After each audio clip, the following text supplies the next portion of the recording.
He's really he's shameless in intellectual argument. He's absolutely without character, a moral foundation, or even intellectual substance.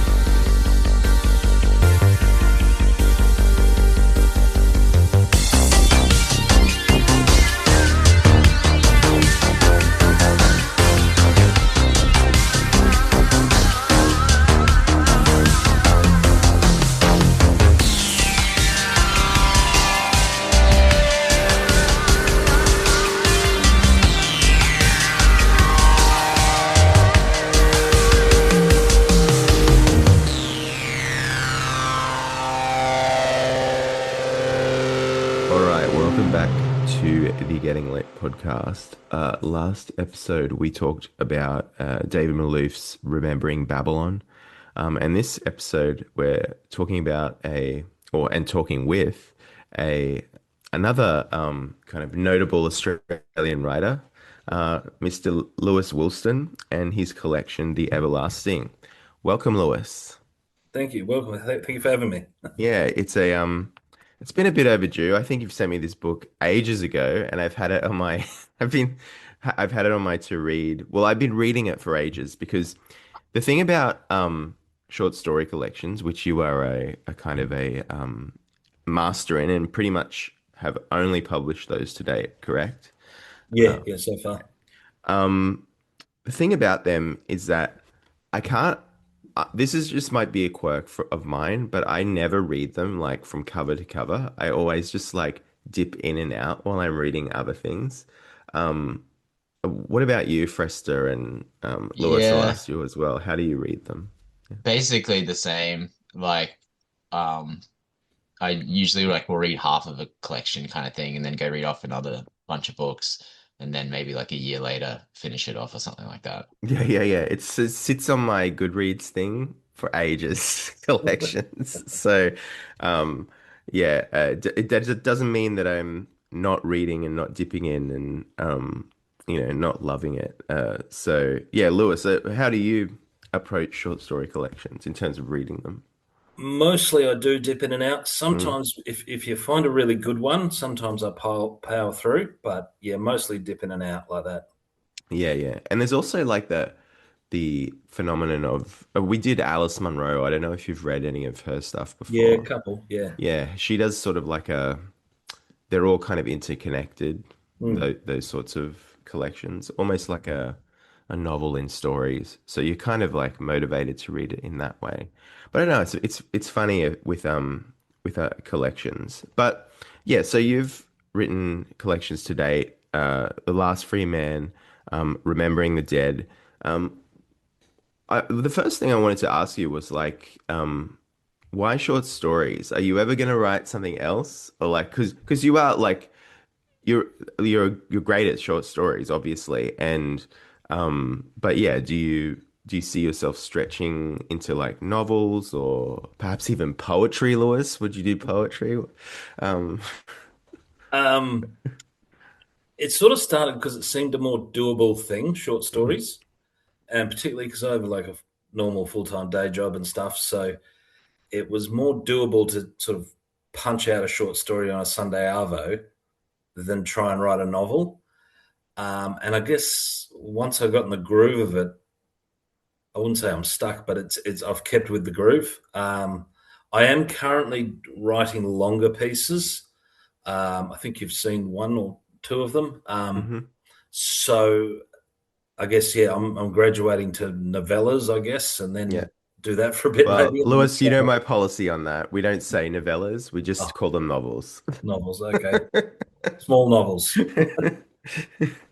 Yeah, I've got this thing about novella because I think one, I think it's a gay word, and two, I think it's just like, well, things like that would be considered novellas, like The Great Gatsby or something. People just call them novels, and I think like everyone should just call things novels if it's over Just call them like, books. yeah, or books, yeah. Um, um, but yeah, but the short story form is this sort of like, um, yeah, it is easier to work around a work schedule and things like that. I do want to ask as well in terms of your process, is it always just Sundays that like is when you get to write? What's the The bulk of it, yeah. Yeah. I sort of it bubbles away in the back of my brain for weeks, and then I do it sometimes in one Sunday arvo, sometimes a couple Sunday arvos in succession. It just it's a good ritual, and then you can sort of clock in that headspace. Right, I'm writing now, and just it's I've just found that more doable, I guess. Hmm. Yeah, so that's your Sunday ritual. Yeah, Obviously not going to church based on the stories in here. Um, but yeah, so I thought with your other collections, your and this is the thing about your work, I think, as well, is that you'll kind of write about people and places that not we don't often see in Australian literature, like people in regional areas. Was it? It's the last free man, which is the Nullarbor. Nullarbor. Yeah, Yeah, yeah. Which is like I was actually really surprised that very little in Australia has been written about that place. I guess because it's a mm. kind of a no place. No I one, yeah. When I was writing those stories for the first book, I actually Googled just because I thought, well, I better not do something that's already been done. And I actually did a bit of Googling about fiction on the Nullarbor, and I couldn't find any. I Mm, found a bunch of non-fiction. There was a book about the reptiles of the Nullarbor, which I actually bought. It was quite good, but it seems like no one's, and then you actually look at Australian literature, and it's Melbourne and Sydney, like mm, really. mm, mm. So that And explains it. yeah, and a little bit of Brisbane, as we discussed last week. Mm. Um, and that's not even Brisbane, that was colonial Queensland. But yeah, for listeners as well, overseas, the Nullarbor is this like area of Australia, between Western Australia and South Australia, Yeah, right? Yeah. That is like just like this vast plain of nothingness. Like it comes from the Latin nullabor, which means no trees, and there literally are no trees. And it's just like this flat area, and you have to like stock up, like because they've got the roadhouses, don't they? That mm. sort of dot, and that's the only pretty much sort of like That's it. sign Yeah, of civilization, really.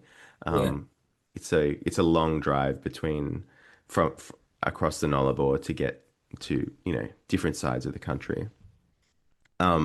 But yeah, in your story in that about like the people who man these roadhouses, I remember reading those a couple of years ago, and yeah, they were great because it's like this kind of lifestyle that at once seems both appealing and really bleak.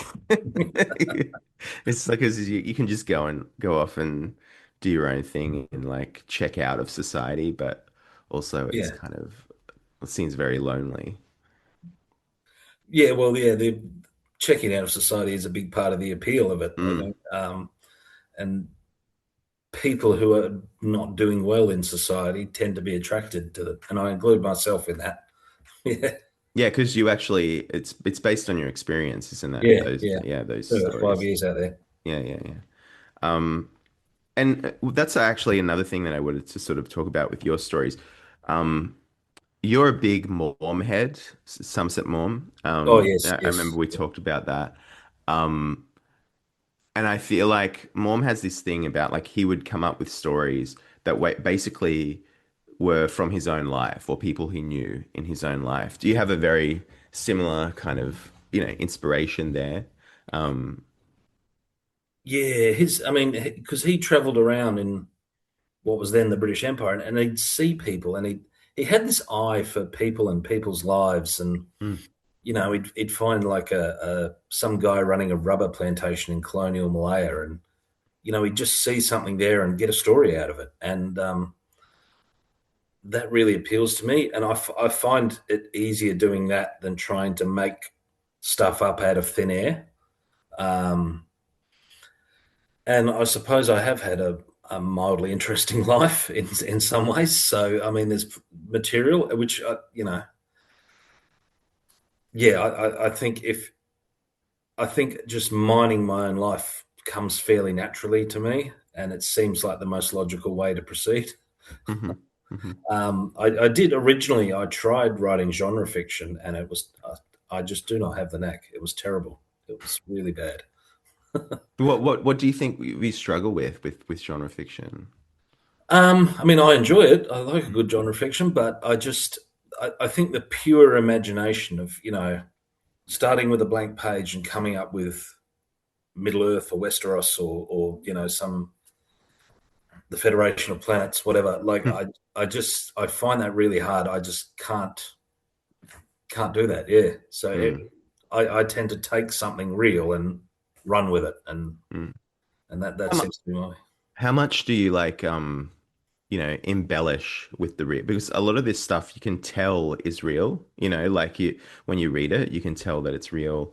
But how much do you feel the need to embellish or with real when you take something from real life? Oh, I have a strict policy of never let the truth get in the way of good yarn. Hmm. Very, yeah. I find you got to keep it interesting. So, like, life has plenty of boring bits, so you've got to edit those out, obviously, and just I think just getting more towards the feeling of the event rather than the actual factual events is crucial. So that's sort of how I do it, I guess. Um, and there was always with short stories, I feel like there's um I don't know. Tell me what you think about this as a short story writer, but I've always felt that like short stories are at their best when there's some kind of like, I don't want to say point because it makes it seem like it's an essay or something, which it's not. But like there's always some kind of like um, crystalline image or like some kind of emotion that they leave you with as well. Like I think that's like a big appeal with short stories where you have to sort of like put it down after you read it. That's And kind have of a think best. about it. Yeah. Yeah, I think classic example of that was the Fall of Edward Barnard by Somerset Maugham, Mm, and it's the story about this American dude who wanted to. He was from Chicago. He had no money, but he was getting successful in business, and he wanted to marry this rich woman, but he couldn't until he made some money. So he goes out to Samoa to make his fortune and becomes a beach bum, just gives up on everything and mm, just becomes a beach bum. And his rich friend comes out to meet him and try and persuade him to come back to Chicago and back to the business world. And he's like, "No, I'm quite happy here. You do your thing." And it sort of ends with the friend back in Chicago who ends up marrying the rich woman. And there's Edward being a beach bum in Samoa and him in Chicago being a businessman, and it just leaves you with like which one made the right decision, which gets you thinking, and that's I think a classic example of that. Very good mm, story. Yeah. mm.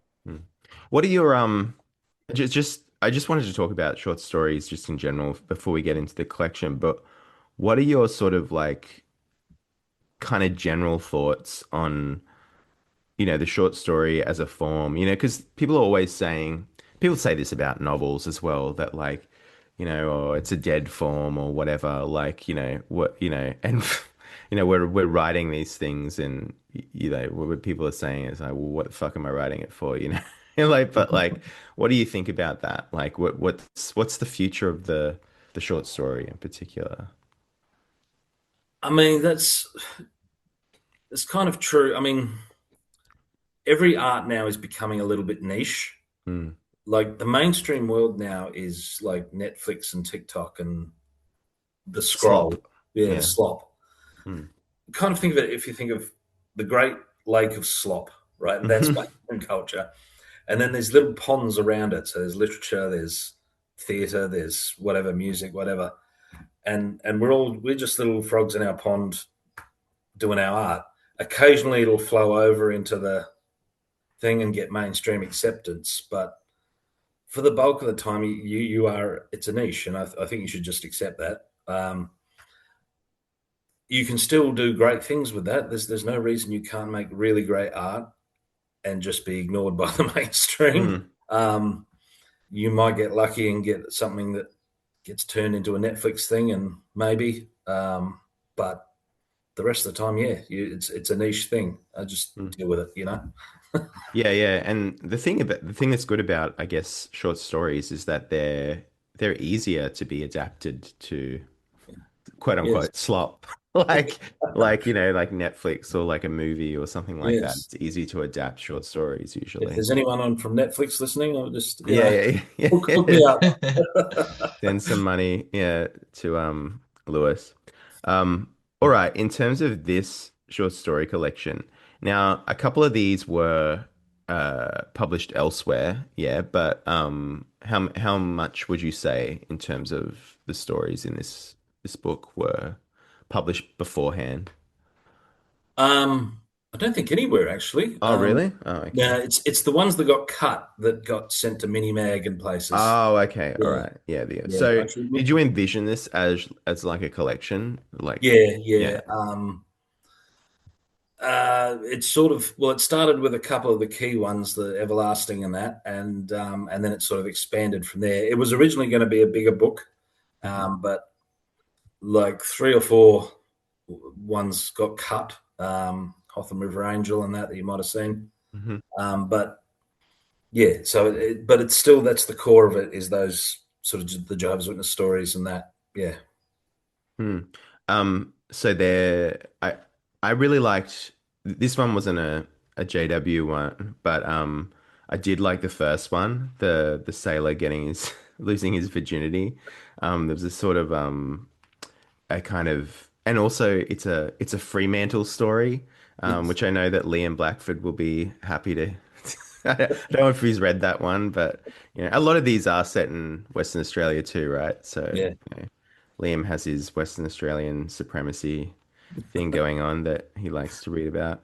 Um, but yeah, I love that. That was fun. And one of the things that you get from the start in this one in particular, but kind of goes through all throughout, is that, and I want to know if this is like conscious of your own style, is that you have a very kind of like just it just feels like we're sitting down and you're telling us a story. Kind of, I don't know if it's a sort of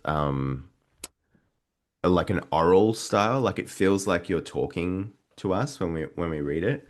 Is that kind of like a conscious thing with you? Like in Um, Partly it's just playing to strengths. I Mhm. mean, I've always been the guy, at work in the smoko shed telling a bullshit yarn. Um, and I think it just is easier to write it like that, and it sort of works better.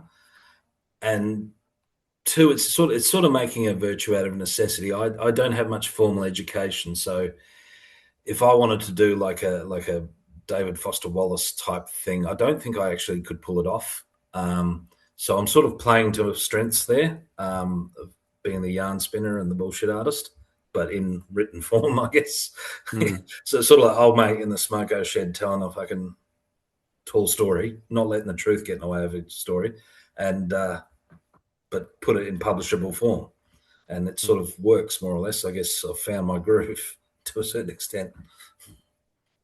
Yeah, yeah. I found that they're very like and yeah, you can tell that there's and that's where the reality comes in, like the realism of it comes in the style itself as well, because it does feel like especially when you get well, not even just the first person ones, but there is even in the third person ones there's like a sense of like yarning, which is a very Australian tradition, Hmm. which is great.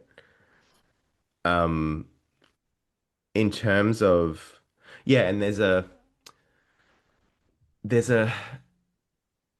in that style which I find very interesting, and there's this rule of thumb in like creative writing classes and things like that, or like even just in creative writing books or whatever, this like distinction between showing and telling.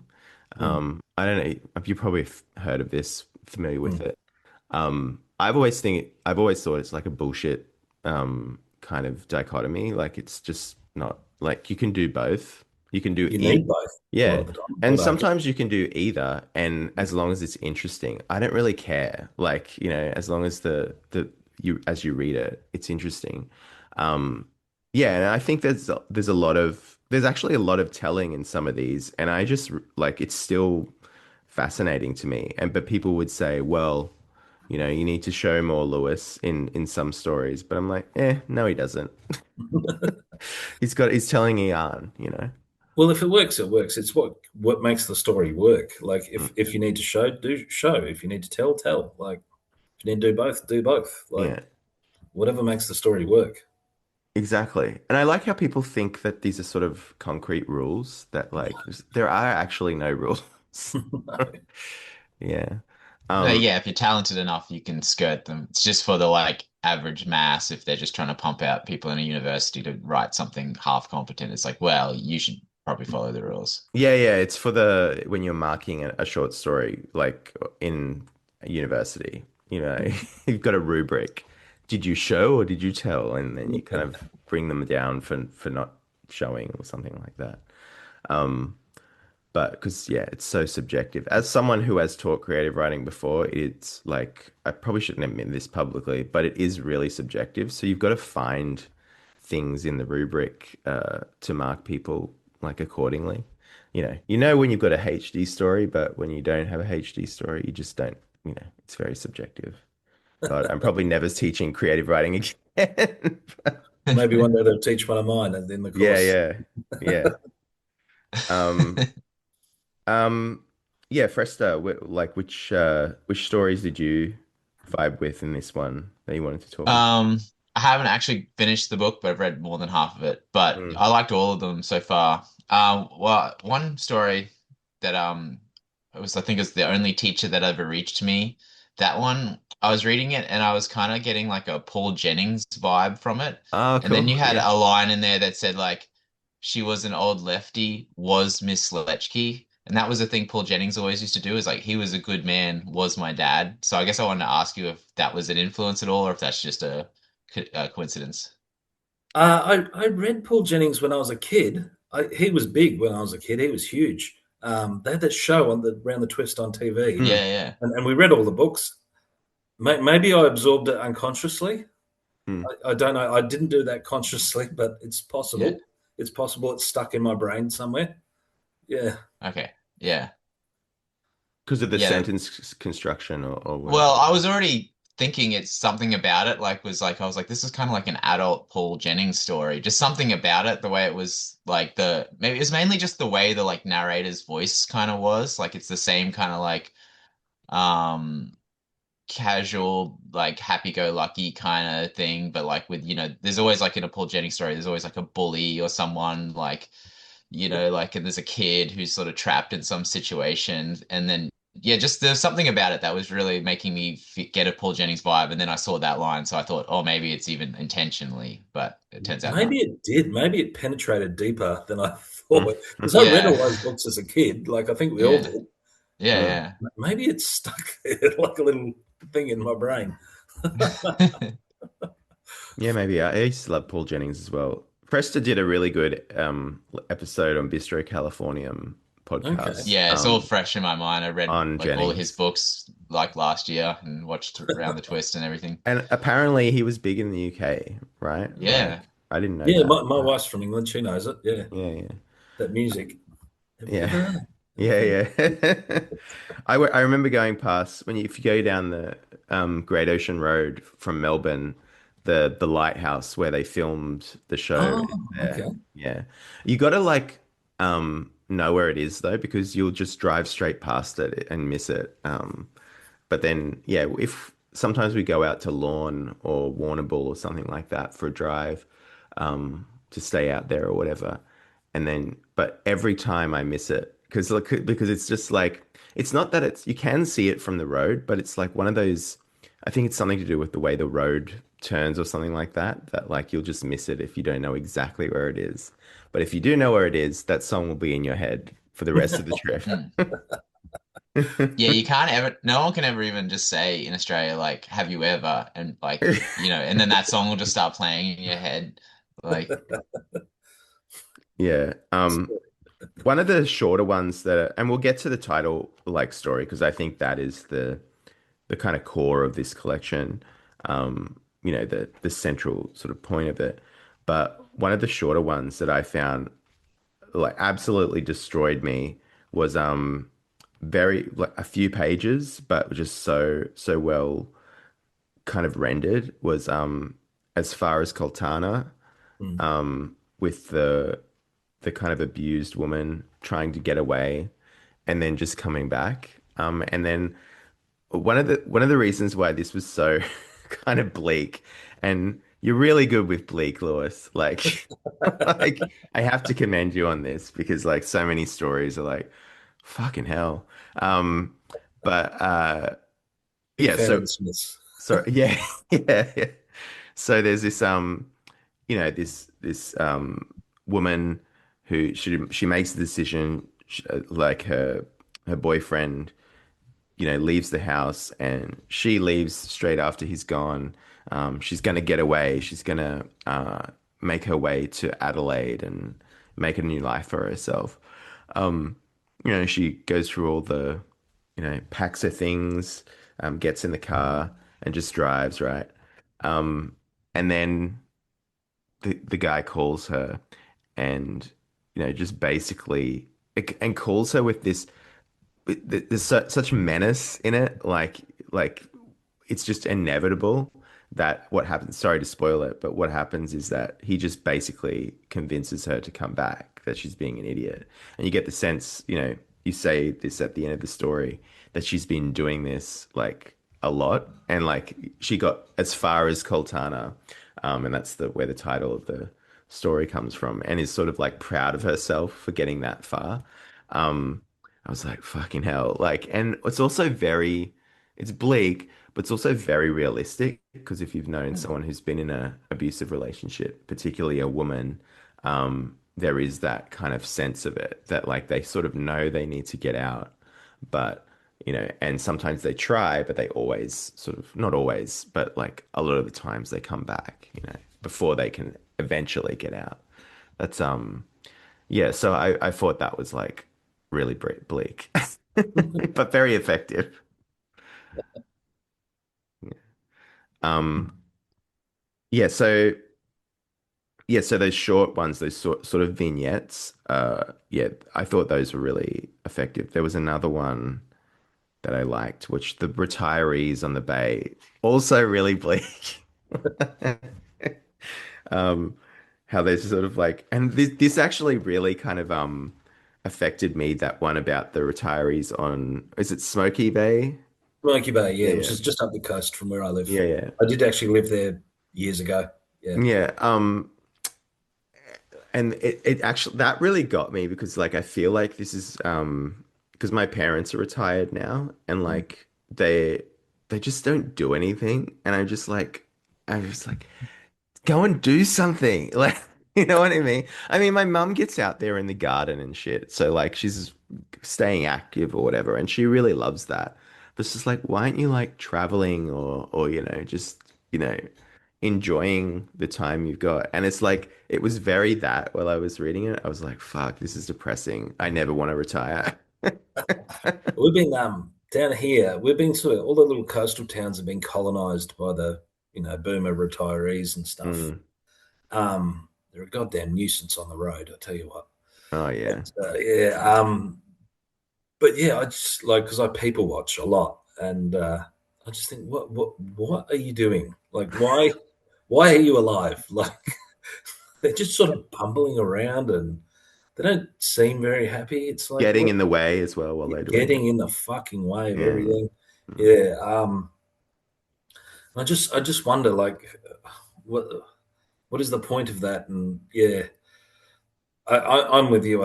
I'm like, it's not that I enjoy work, but you got to have something to, you got to have a reason to get up every morning. Like Mm. otherwise, yeah, you might as well be dead. Yeah. I do, and I did like that line. I can't, I might be able to find it. But that line about like, oh yeah, the husband and how work had been such an integral part of his identity. Yeah. Who's like Charles had felt the end of his working life like a man losing a limb. And it's like there's so many people like that. Like that if they don't have work, they don't have anything, which I Mm. find profoundly depressing. Like why would you let work be like this defining part of your it's something we all have to do, obviously, to keep a roof over our heads, but I just don't get that attitude. It's very, very bleak and depressing to me. I think we're all Yeah, on the same page here. yeah, very much so. But yeah, it's yeah, some of the little towns around here, Smoky Bay and Tumby Bay and that, they're just God's waiting room. They're just full of old people. And they, yeah, they're all like that. They're just I'm like, what are you doing? Yeah. Mm. They just watch Hitler documentaries at like full volume. Or they like because we only got a couple little cafes in town, and they colonize these cafes, and they all just sit and blather, and they get really upset if normal people just go in and sit at the cafe. It's like that's my seat. That's my. It's like I think you've got to find something to fill your life. You've got to have a reason, you know. But Mm. yeah, and it's just people watching. I think is a really good thing to do as a writer and observe and see what's going on. And just I think there's a lot of raw material to be had that way. Where do you like to people watch the best? Like, is it down at the beach or Um, cafes or? yeah, just everywhere. I'm always taking notice, even at work. Just yeah, and you know, I find in small towns it's probably actually easier in a small town because you see faces and you recognize faces and you sort of see some progress, good or bad, in that over the time. But I mean, there's no reason you can't do it in the city either. I guess. Yeah. Hmm. Oh yeah, you can do it in the city, don't worry. Like you can see there's lots of characters in the city, Mm, definitely. Um, which I guess is why, like, there's been a lot of, because, people, I think writers do people watch a lot, good ones mm, anyway. And it's probably why, one of the reasons why, um, people, the literature has been, there has been a lot of stuff from Melbourne and Sydney because, there are more people to watch, I guess.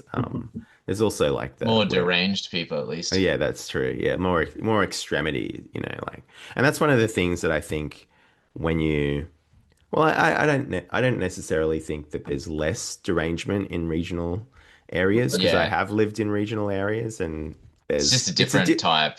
it's a different type of They madness. actually live in a house and stuff like that. Yes. different flavor of derangement. Yeah, yeah, yeah. Um, but so. Yeah, I guess I don't know what my point there's but it's just that like city people have a lot more I guess there's a lot more diversity of derangement. Yeah, there's more places to go and people watch. We we live in a nice kind of apartment, but it's this one of these areas in Melbourne where like, we're right next to a really bougie market, but then there's like commission towers nearby. So we've got this like mix of, you know, Tesla Asians, kind of yummy mummies in activewear with prams, or usually it's the dad pushing the pram, and the yummy mummy is sort of like looking in the market. But then you've got like junkies and like all different sorts of junkies, which is like if I were interested in the subject matter, I would probably write something on this, but I'm not hugely interested in junkies. Um, but like, it's really interesting how here in Melbourne, anyway, the junkies are like, you never see them. There's the type of junkie in Melbourne is very different to anywhere else, I think. Because, like, I remember when I first came to Melbourne and I saw my first ever, this might sound racist, but it's not. Like, I saw my first We'll be the ever judge. And the kids. Asian junkie. Like, this was like Oh completely yeah. foreign to me. Like, I didn't know, like, because Was he Asians did, Vietnamese? yeah, he was Vietnamese, but Yeah. like Asians never did that where I was from. Like Asians always own businesses, or like they were hard workers and stuff. Like, Hmm. But they and were the so original junkies, right? That's where like yeah, opium came from China and stuff. yeah. But you just imagine a guy with like a foot long pipe and a Yeah. mustache and stuff. But you know what I mean? Like, so you come to a place and you're like, oh wow, that's weird. And then the other day I saw it just here, an Indian junkie. I'm like, what? Mm, Indians Indians don't do drugs. Like, they're too busy working. yeah. So like it was very strange to see like some Indian guy like yelling in the car park across from us or whatever. So yeah, if I was interested in this stuff, I would talk about like, DEI junkies, I guess. The cranial measurements of the junkies. Yeah, Spring Hill in Brisbane's interesting like that because it's kind of like it would be an expensive place to buy a property because it's close to the city, but it's kind of scummy and there's like the like corrections, like the parole office, and then there's also like all these halfway houses. And because of those fucking Lime scooter things, it's all the junkies are all like cruising around, like it's crazy. Like yeah, like they're just cruising around on these scooters and it's so hilly and stuff. So it's just like if Probably you wanted conk out to halfway up the hill. yeah. There's one couple that's funny. I always see they like look so burnt, and the chick, I don't think she is Muslim, but she like looks like she's wearing a burqa or something, like a goth burqa, and like they always like look like they're like doing like they're on like errands, but I'm like, what business do you guys have to do? They're just running around like they just get high and then fill their day doing these like pointless errands. So yeah, there'd be some good people watching that be had in Spring Hill for sure. Our, And then our, yeah, junk, there's our sorry. junkies in Port Lincoln all work in the fishing industry. Uh, So they do like a week stint on a prawn boat or something, come back cashed up, and then just obliterate themselves. Blow it all. Yeah, Yeah.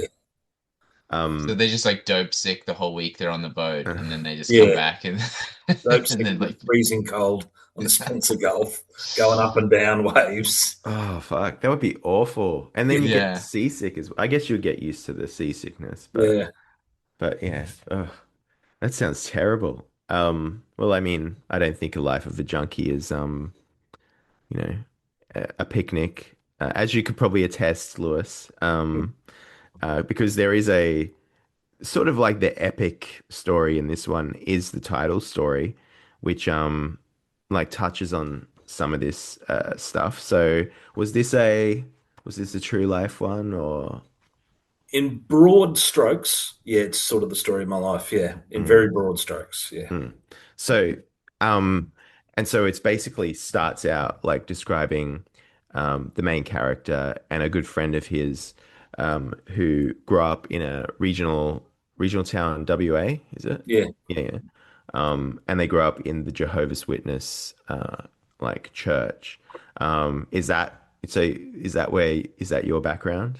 Yes, yes. That Yeah, part's yeah. accurate. Yeah, Yeah, so what was that like growing up in the Jehovah's fucking Witness? awful. What you would call the cult. Yeah, Yeah. I've just never met a child of Jehovah's Witnesses that ever like that still believes in God. Like they always just seem to like hate it, renounce Mm. religion, and like try to have as little to do with their family as possible. there's a reason for that. Yeah, that's a well attested pattern. They actually have one of the lowest retention rates of any religion. It's something like 32%, But how are which they, is yeah, how are they still going there? Like, just for comparison, like all your mainstream churches, like your Lutherans, Catholics, Baptists, they all hover around 60% retention rate. So 32% is fucking dismal. mm, Um, I guess, well, they are struggling. They're shrinking pretty rapidly. They're not thriving, no, and especially now with everyone's got the internet. Word of what they're really like is pretty widespread. I think they sort of peaked in the 80s and 90s, and it's been downhill ever since. Um, it is a very miserable experience. Wouldn't recommend it to anyone. So what is it about obviously it's a religious community and there are certain you've got to like I don't know much about the church. So like I don't know how different it is to like Catholicism, for instance. Like, you go to church, you do Are you allowed communion. to have fun in Catholicism? Like Yeah, it's that's Yeah, true. And so then you that's just go to confession. Yeah. Yeah. Yeah. So Jehovah's Witnesses place a big deal on being separate from the world and all that. Mm, So basically, anything that's perceived as worldly, which is basically anything fun, is mm. banned. Um, Anyone worldly, which is anyone who's not a Jehovah's Witness, is potentially evil. Um, and it's this sort of closed thing, and you're constantly, you can't do anything normal, you can't have a normal life, and you're expecting Armageddon any day now, and it's just a miserable existence. So you can't have friends outside of the You're not church. supposed to know, and Oh, if you're supposed to preach to them, which is mm. obviously not going to make them want to be your Yeah, friends. yeah. Um, no, and you're not supposed to do anything. You're not supposed to associate as little as possible with the worldly people, and it's it really is a siege mentality. It's yeah, I remember, I think it was Jehovah's Witnesses in school when, and I think you touched on this in the Everlasting, the story, that whenever like the parents would obviously have some kind of like idea of what the teachers were teaching, mm, and certain things they would remove their students from, like yeah, their children from, like they would, the teacher would say, okay, we're covering this now. I don't know if it was like something like this, but like I don't know, biology, evolution, or something like that, and the Jehovah's Witness would have to be like, yeah, like sex carted out of it. education. Yeah, that sort of Yeah. stuff. Yeah, yeah. Back in those days, when I was a kid, the public schools in WA, like the primary schools, used to have scripture lessons, and Mm. it was just pretty mainstream Yeah. Sunday school type shit. Like Bible study sort of Bible stuff. stories, yeah, Yeah. basically, and we would have to be removed from that because they weren't the correct Bible stories, according to Jehovah's Witnesses, So and do they have a different Bible as well? yeah, different translation, and they interpret things differently, and everyone else is wrong, of course, according to Mm. them. So it's just it really it is a cult, and it's a Mm. high control cult, and it's really insane and unpleasant to be in. Mm. So then how like um so you mentioned like look, you weren't, the character was playing kind of Nirvana or whatever. You can't, so how do you especially pre-internet, how did like kids and like find out about things like Nirvana or whatever? Was it just the radio or You get really good at sneaking around and mm, hiding things, and so I think I invested the old cassette Walkman that used to have the radio with it. So I would listen in bed after lights out and with headphones on, and I would obsessively listen to like Triple J and things like that, and get into all the new music that was coming out. Um, and all the kids, so the kids in the Jehovah's Witnesses, they're divided. The majority don't want to be there and are sneaking around and having as much fun as they can. And then you've got a tiny minority of suckholes that are towing mm, the line. Um, so that majority of kids, there's sort of almost like a black market of like tapes and forbidden things, and they pass around, and so you could get most things. This is repression never really works properly. This is the thing, and I used to read music mags a lot, music magazines back in the day. That was really important. Things like that, and so basically, I spent my teenage years sort of covertly into all this stuff and planning my escape for when I went to the city and became a rock star. mm. That was that was my entire teenage years. That's what kept me sane. Yeah. So that element of the story was autobiographical. You got out as Yes. soon as you could, like Yeah. 18 on the dot sort of thing, and I was 17 and a bit. Yeah. 17, 17 and a okay. half. Yeah. Something like that. Yeah. Yeah. Um, and so you went to Perth. Yeah. Yeah. Which was the big smoke for us, Yeah, like, yeah. yeah. Yeah. So one of the things in this story that I think is sort of like, I don't know, some people, particularly in the church, might might have an issue with it. Not that you would care, but the idea that that kind of experience in like this cult-like religious community sort of caused or like sort of basically the characters, Beth and Luke, become junkies, heroin addicts. Mm. And the idea that the cult sort of like fucked them up so much, and that's how they got into that. How do you think? What's is that like? I don't want to like put words into your mouth. It could be the characters, but if you sort of think a similar way, how do you think that happened though? What's the connection there between being in this community and then kind of going There is actually data to back this up, Mm, but I'm just going from my own anecdotal experience and what I've mm, seen. But there is a well-established pipeline from cult child to junkie, mm, um, and then even in the recovery stage, like you go to Narcotics Anonymous meeting, the amount of ex-cult children that end up there, it's a pretty well-established pipeline.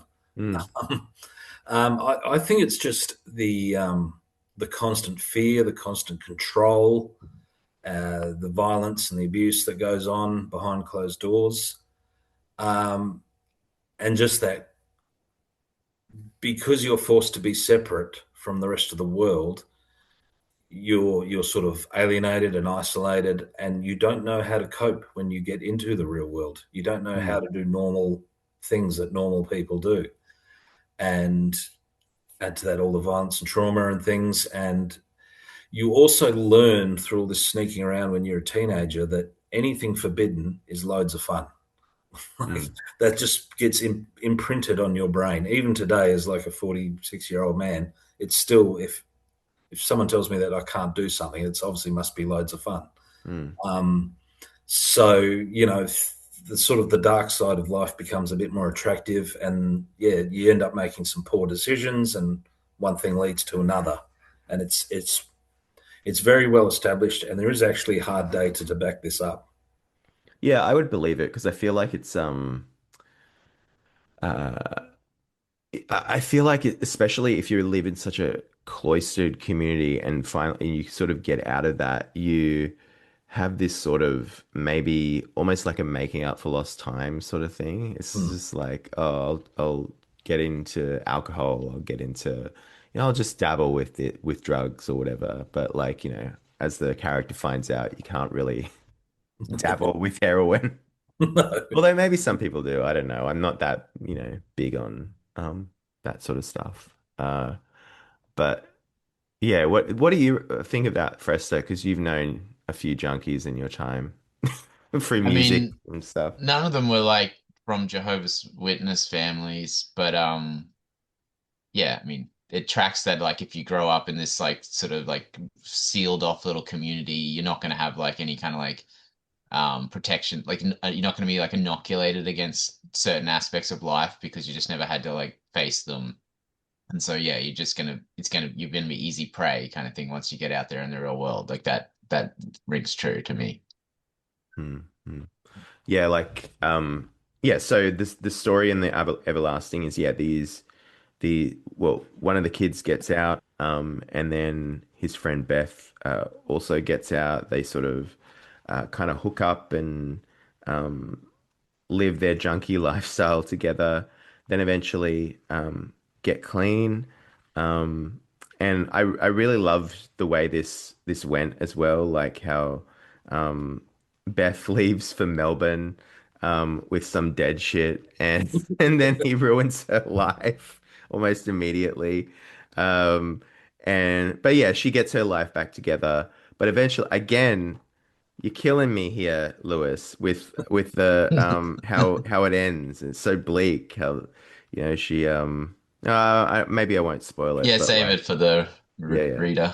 Yeah, yeah. But yeah, so like but I do think there was a little bit of kind of as much hope as you could get out of this sort of bleak story there. Um that's one thing I think, it could be all just sort of like bleak, story. There's no sort of meaning to this, but like you can wring some hope and positivity out of it, which is good, I think, because you don't want to be fucking, because why not just kill yourself after like reading something like this? Um, uh, but yeah, I really enjoyed this one and it is pretty much the centerpiece of the collection.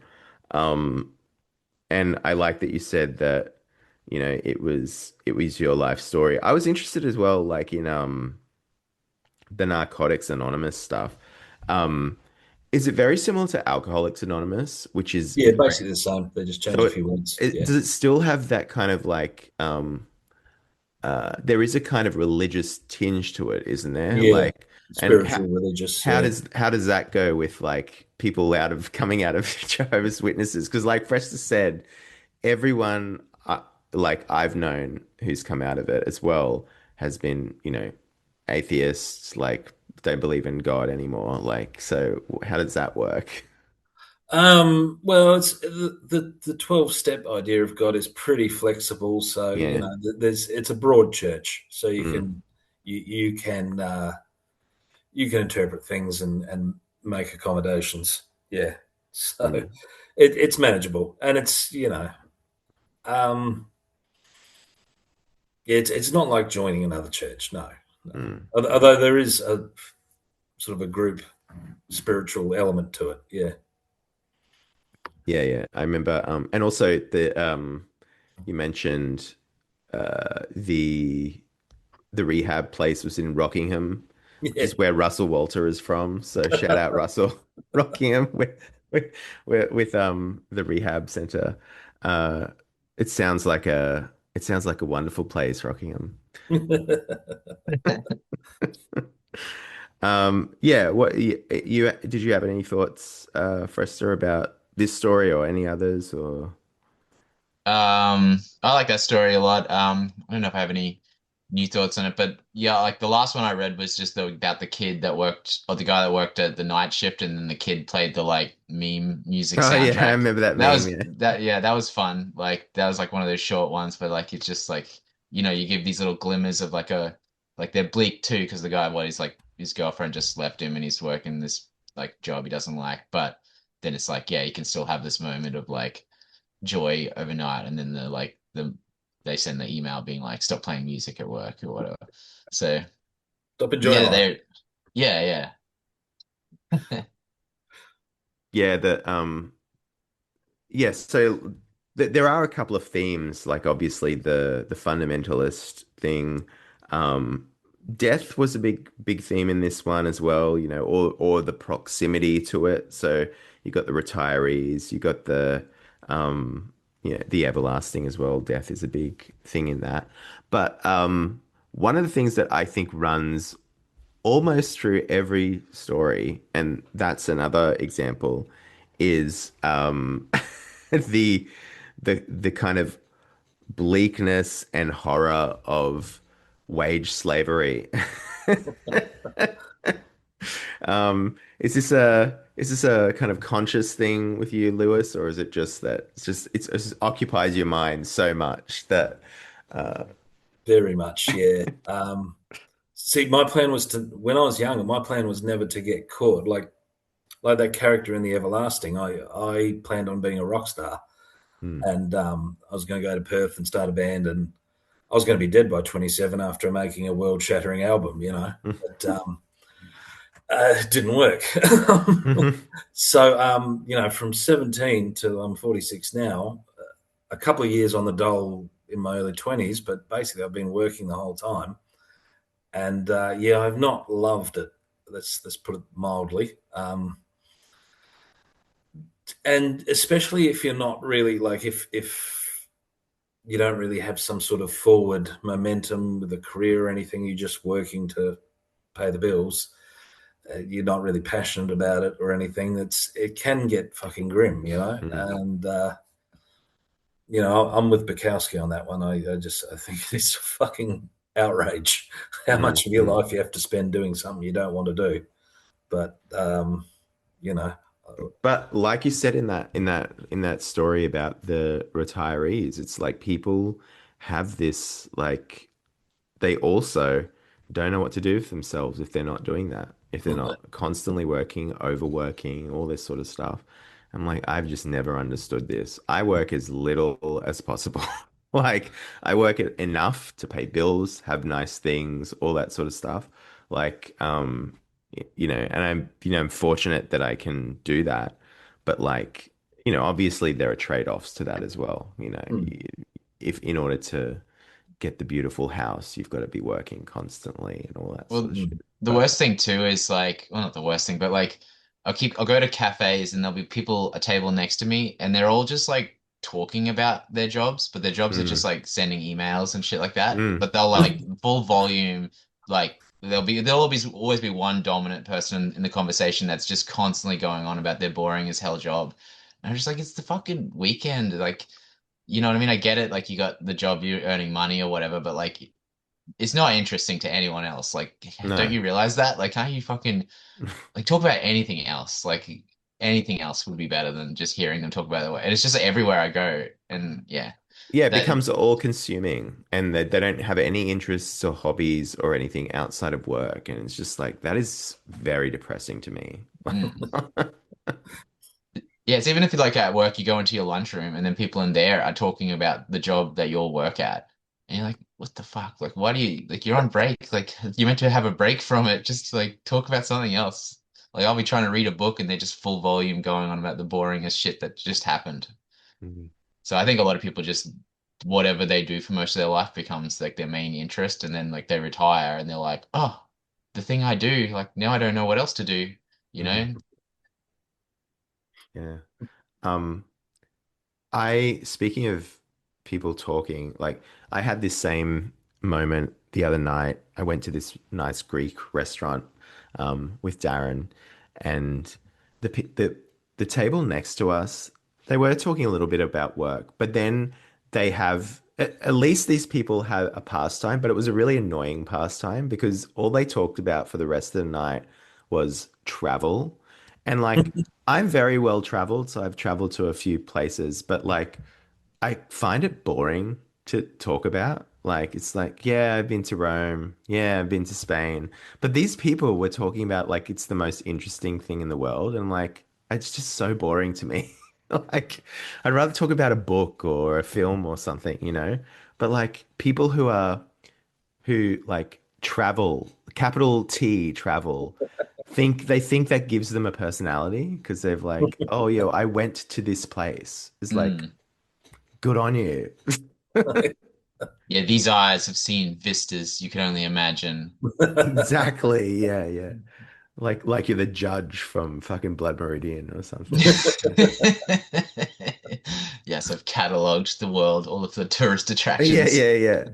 But I'm just like, yeah, I'm very over travel, like in terms of like people talking about it and people Oh yeah. thinking it gives them this sort of like worldliness because I find that people who talk about travel constantly are actually the least curious people I've ever met. Like, and they just go wherever the algorithm points them to go. You know, it's like, oh, I saw this story on Instagram about the that church in Spain. So I went to, this is literally a talking point that these people next to me had the other night. Oh, I saw this on Instagram, so I went to go see that chapel. What's it called? The Sagrada, the chapel The in one that's still not finished after yeah, 300 years or yeah, something. yeah, Yeah, I know yeah. what you're talking about. I don't know the name. Um, and like, so yeah, so basically you're scrolling, getting on a plane, and then adding a video to the scroll And that they're that scrolling while they're at the yeah, church yeah, too. to prove that they were at this church. You know Yeah. what I mean? Like it's just sort of like I find it so uninteresting. Yeah. Yeah, And those travel is same not. people that you're talking about in Melbourne there, those same people will have seen nothing of Australia outside of Yes, Melbourne. yes, exactly. Like they Exactly. couldn't find the Nullarbor on a map. And will pontificate about Australia and the people who live in it, having never met anyone except like people like them. This includes, by the way, like Aboriginal people, Mm. real Aboriginal people. Um, like so they'll pontificate about all of these issues that they fucking know nothing about because they've never been outside of Melbourne or Sydney. Yes, very true. Like they've been to all these places, and haven't really been to those places either. If you know what I mean. Like they're seeing it through the the the phone, right? And they're going to specific places. Like they don't have this sort of like authentic experience of it. And they definitely don't have an authentic experience of their own country, which they do not understand. Which Not at that's all. always been a thing with me about like inner city people, and it drives me fucking mental because I have lived in regional areas and they just do not understand the country, you know. No, no. Um, I remember this being a huge thing when the same-sex marriage plebiscite was happening, and everyone Yeah. was like, "Oh, like a lot of gay friends who are like this type of person were like, oh, what if it doesn't pass?" I'm like, it's going to pass. Like because they would say things like, "Oh, all of the racists and the sexists and the homophobes in the regional areas will vote against it." And like, I grew up there. Some people will vote against it, but most do not care. Like that's Mm. literally what it is, and they'll say, yeah, whatever. It's not a enthusiastic yes, it's a yeah, whatever sort of thing. Yeah. And they just didn't understand that. They thought it was all just like, evil people in the country or whatever, but they just don't understand it. Anyway, rant This is a over. good a good segue instead of talking about Yeah. Rebecca Stafford. Oh yeah, did you want to say something about that or? Oh, and look, no, it's the same. That group of people you're talking about are they're the same people that run any sort of left wing politics in this country, Mm, and they're the same sort of people that run the arts in this mm, country, and they don't have a fucking clue about anything outside their sort of little milieu in the inner city. And I think we need more regional writers. I think we need more regional artists. We need more regional politicians, even like mm, good ones, not fucking old mate Joyce. Fucking yeah. Anyway, mm, mm. ones that can stay sober for the duration. Yeah.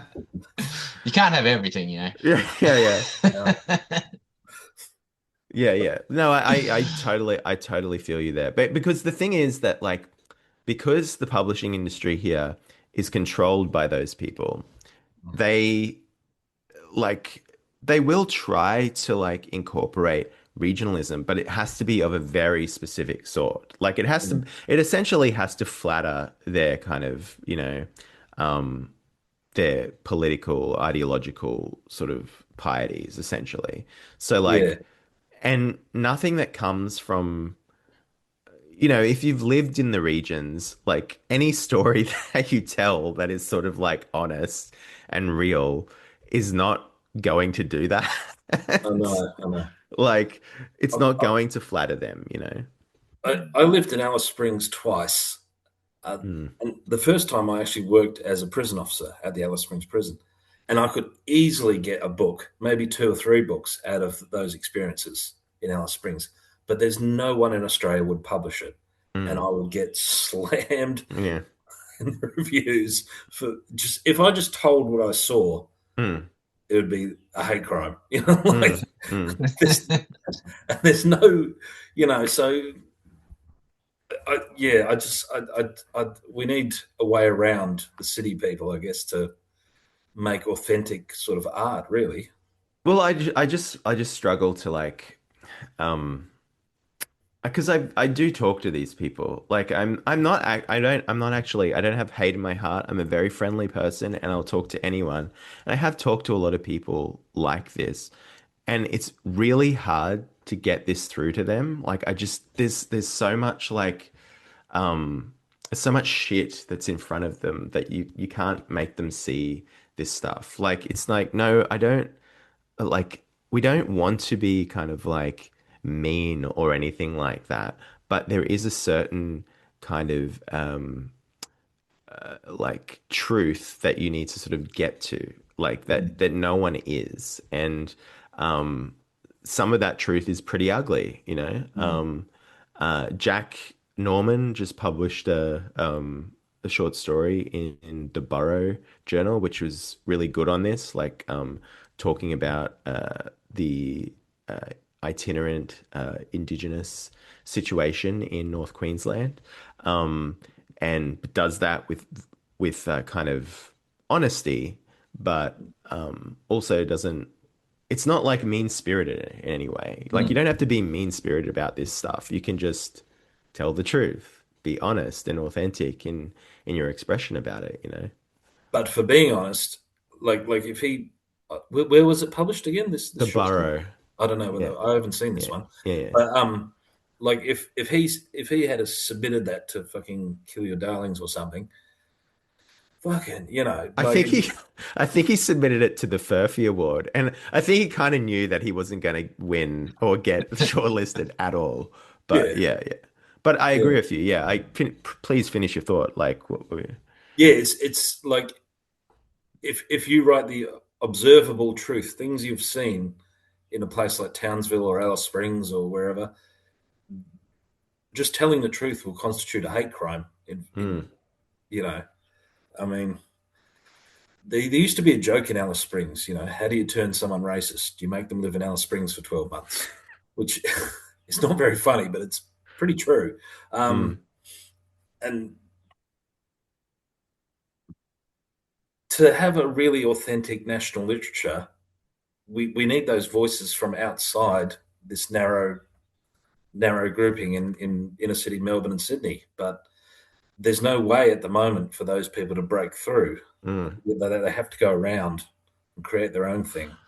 By the way, like that includes all types of people. Like Mm, if there was some like upstart Aboriginal writer who wanted to like write about it with like sort of a kind of rawness and mm. honesty or whatever, they wouldn't be let through either because like Like the Kiwi guy,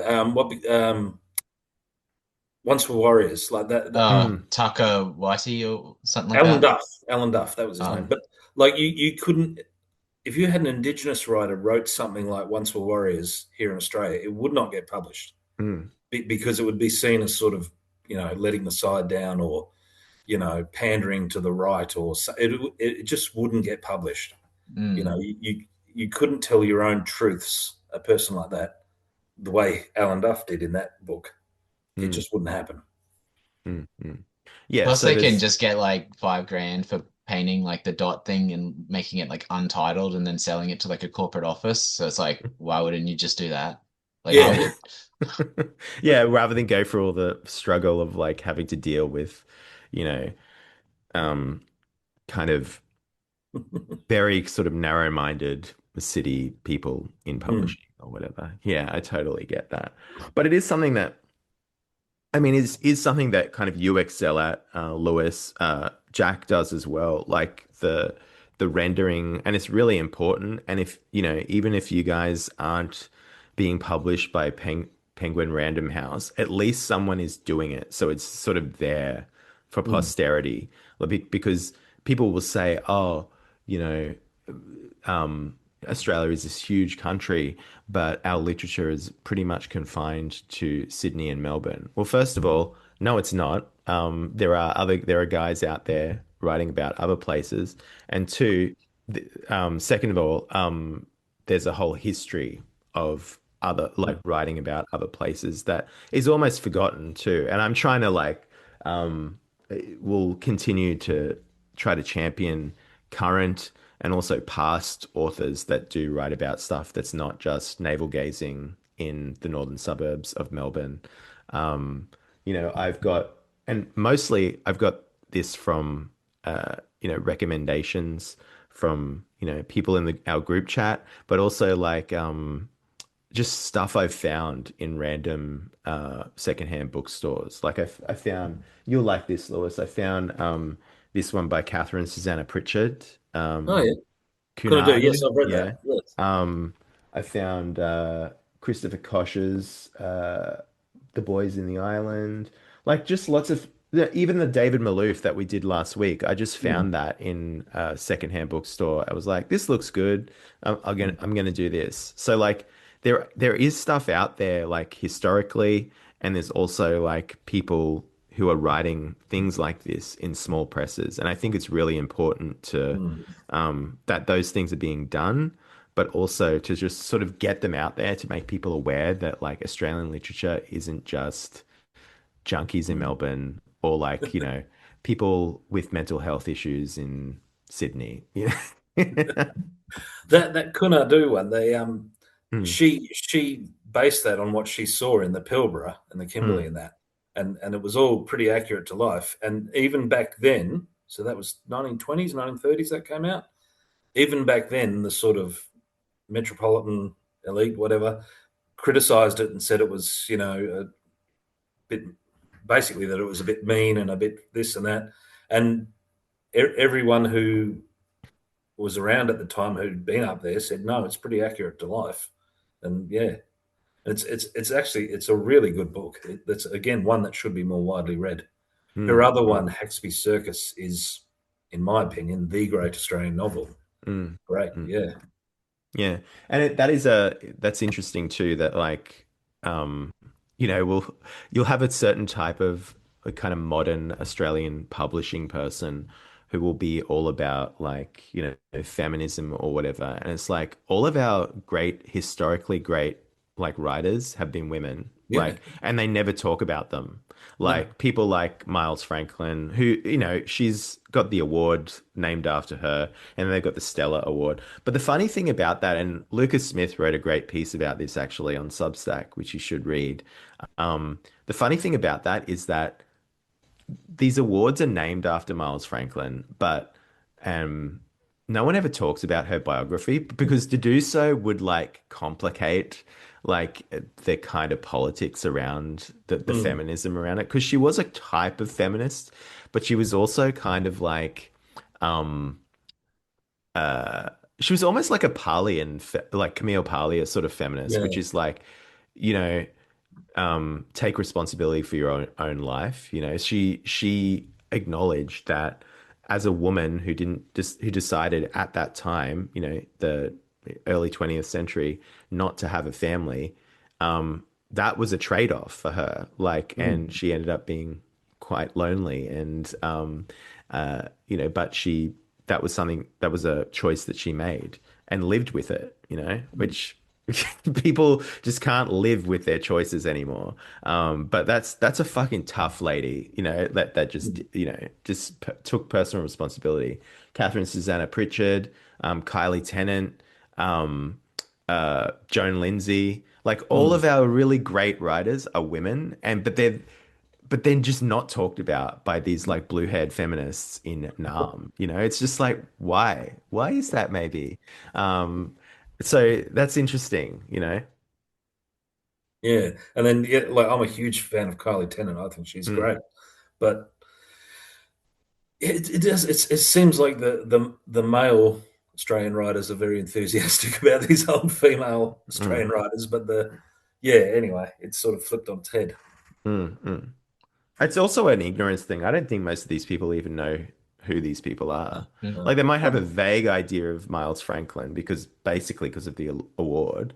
mm. Um, To be and honest, I thought it was a guy. yeah. Yeah. Um, well, she did the old the Bronte sort of thing of publishing under the male name. Um, Okay. but yeah, and so did like My Brilliant Career, which is her famous book, and then wrote under another pseudonym as well. But where was I going with that? Yeah, like so people wouldn't know who these people are, and Mm, they are like classic Australian literature. And, mm, people know about the bush poets and things like that, which is important. But like these novelists, mostly women, were people who, and again, like you said, with Pritchard, just like oftentimes there's a sort of rawness and an honesty to just depicting what they've seen as mm, well.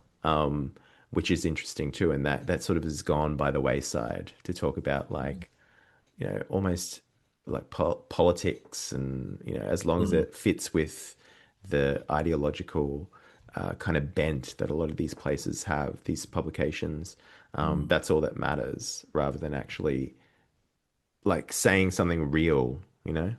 Like Kylie Tennant, like her great novel, The Battlers, and that was just she observed. She was living, I think, around Dubbo somewhere Mm, during the Great Depression in the 30s, and she saw all the destitute people on the track and trying to make ends meet, and she got a novel out of it, a really great novel.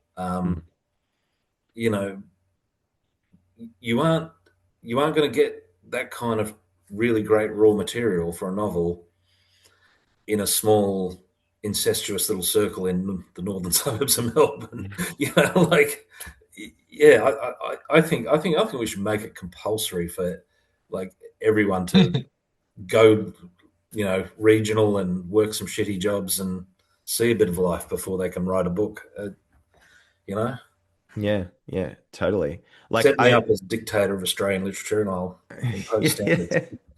yeah, yeah. I think and also the other thing is that they don't realize uh that the concerns of inner city Melbourne and to some extent Sydney um are just not interesting to anyone else. And I don't even think they're interesting to most readers in inner city Melbourne or Sydney. I think most readers in those places want to read about other places because they know Mm. about all the boring fuckwits who are talking about travel and like trying to be pseudo intellectuals and they know about these people. They don't need to read about that in the book. It's like reading about like using your phone in a novel. Like, who wants to do that? It's just like, wow, I'm going to pick up this book to escape from my phone. Oh, page two, they're scrolling on their phone. Like, it's the same sort of thing. Like, I think the inner city people don't want to read about that either. I think the majority of them probably wouldn't. Mm. Hmm. Well, I don't think they do read these books. They just buy them. Yeah, that's true. Yeah, with the pastel covers.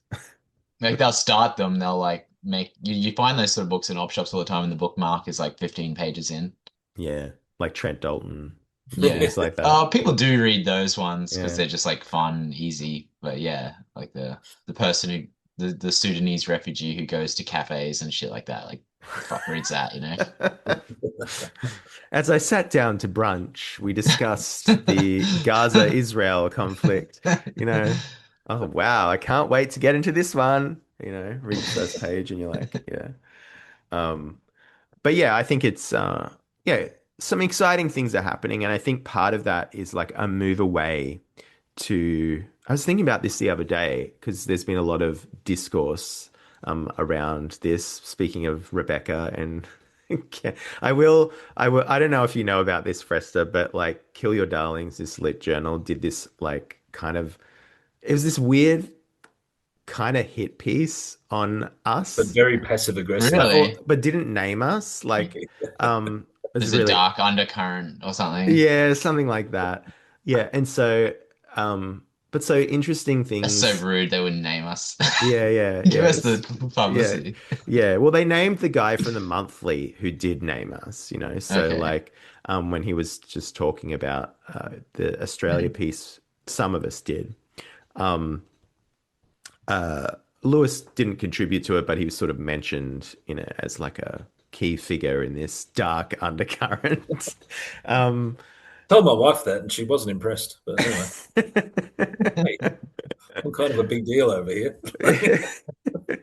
but so yeah, so like there's I forget where I was going. Oh yeah, so there's like interesting stuff happening with people who are writing stuff that is kind of on the periphery of like Melbourne and city. Some of us are in Melbourne, obviously, or Perth or big cities, but some of us are in more regional areas. And if we do live in the city now, we do have experience of regional areas. There's a kind of like, if we're not writing about it, we're sort of informed by that, which I think is healthy, like that bring the peripheral into the wider conversation, you know. And I think that's what you do in this collection, Lewis, in terms of like just making people see, like if nothing else, it does that, just what life is like outside of these metropolitan areas. Well, to me, it's a huge opportunity, and because the really hard thing as a writer is to stand out and get attention. And why should anyone give a shit about your book? Like, so if you're writing about something that no one else apparently has written about, like the Nullarbor or Narcotics Anonymous or Jehovah's Witnesses or whatever, then you automatically have an advantage because you're different. You stand out from the crowd, and I think if you're an aspiring writer, I think you'd be a mug not to do something like that. Like, go fucking go up to the Gulf of Carpentaria and work on a prawn boat or some shit. Like, you know, go work on a cattle station in the NT or something like, and have an experience and use that and stand out from the crowd. You know, Mm, and yeah, mm. I think you'd be a mug not to. And if you live in like a shitty town, right? Like, and you want to get out, I understand that completely. Lewis would understand that as well. But also, and you want to be a writer, also pay attention while you're there because like there's so much like great raw material, even in the shittiest little town. You know, you'll be able to sort of like understand people in a really interesting, you'll have an angle on it that people in the cities, like you think people in the cities are all sophisticated and worldly and whatever, but they don't know about these kinds of places. And so rendering those is something that you like that is something that you have that marks you out as different, and also Mm. you can have something different to say as well, like if you know different sorts of people in these sort of peripheries of Australia in particular, but anywhere in the world really, like that is kind of a gift, even if it's sort of like a shitty place to live. There is a like living in shitty places can give you that those sort of life experiences, which is great raw material for writing if you want to write that sort of stuff, you know. Um, Absolutely, yeah. um, what's next for you, Lewis, before we take off for today? So I'm doing these longer pieces, some of which I think you've seen. Hmm. Uh, I'm trying to sort of work up to a novel. I think there'll be a collection of longer pieces, so it might only be three or four, five stories, but there'll be like 10K words or so. Um, I think that'll probably be the next thing. Yeah. Mm, So cool. So gradually working up to a novel. It will yeah, yeah, happen yeah, one day. yeah, yeah. Just remember, you can write a novella, and we'll just call it a novel. Yeah, Okay. yeah. Awesome, awesome. Well, yeah, I look forward to seeing more. And I'll look forward to having you on again soon. You know, Liam's the last one in this group that we need to have on, and then we can all have a giant, like with everyone on it, a giant episode. I think we'll do something like, what's his name? Lawrence's Kangaroo or something, something like vaguely Australian, maybe even an Australian author. Well, Um, Haxby Circus or something, maybe. yeah, yeah, maybe. Yeah. Yeah. So that'll be good to do that. But yeah, in the meantime, yeah, thanks for joining us today, Lewis. I really loved this collection. Go out and buy it. I will put links to it in the show notes. Yeah, Lewis is great. And especially if you want to kind of understand Australia, like we were saying, outside of the big cities, right? Like, like have some perspective on things that go on outside of the big cities. Yeah, Yeah. but yeah, thanks for joining us today, and Thank you for having me. see you Yeah. again soon. Thank you. All right, see ya. All right. Bye. Bye. Bye.